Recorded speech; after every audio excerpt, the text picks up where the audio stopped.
Bagaimana Pak kita lihat yang kebijakan ini di sektor apa saja kita masih bisa mencuri peluang Pak dari barrier kebijakan tarif resiprokal Trump ini Pak?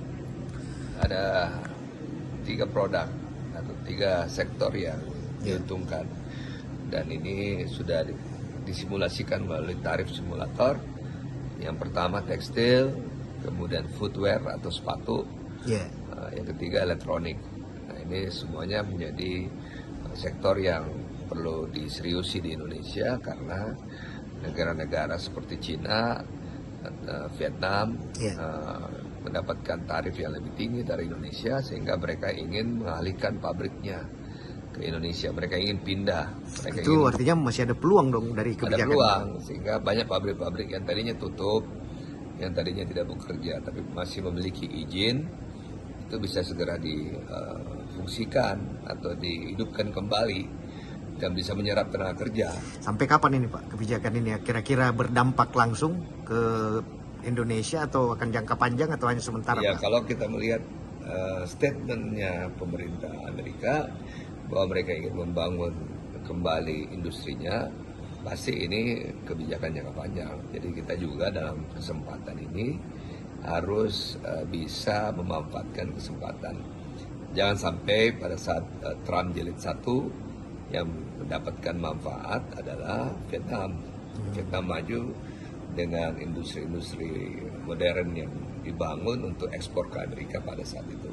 Nah, sekarang kita punya kesempatan untuk membangun industri-industri yang modern untuk bisa diekspor ke Amerika. Pak, Kadin sudah pernah menotifikasi tentang dampak dari ini ke pemerintah Pak? Kita sudah menyampaikan pesan secara lisan bahwa pentingnya keseriusan kita, pemerintah dan juga dunia usaha untuk berbicara atau istilahnya lobby melobi pemerintah Amerika dan juga anggota dewan mereka di sana untuk bisa bersama-sama bekerja sama mendapatkan kepentingan yang sama atau mendapatkan kepentingan bersama antara Amerika dan juga Indonesia, karena Indonesia membutuhkan produk-produk Amerika. Soybean yang dipakai buat tempe dan tahu itu kita impor 100%. Wool. Kemudian wool juga kita impor. Kita juga butuh oil and gas dari Amerika.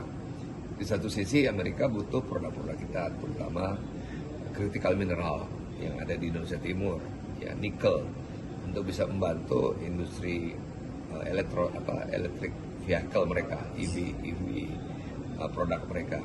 Karena baterai-baterai yang ada di Amerika base-nya adalah nikel, sehingga kita perlu mengekspor nikel kita ke Amerika sana. Samping ada tekstil, sepatu dan juga elektronik yang perlu. Kalau dolar Pak, secara ini kenaikannya gimana Pak? Dampaknya Pak ke currency kita Pak? Kita nggak tahu, yang pasti kalau pemilik dolarnya kabur ke Amerika, ya otomatis Amerikanya semakin kuat, rupiah melemah. Nah, sebaliknya kalau dolarnya kembali ke Indonesia dan banyak investasi masuk ke Indonesia, otomatis rupiah kita membaik. Download Tribun X sekarang, menghadirkan lokal menjadi Indonesia.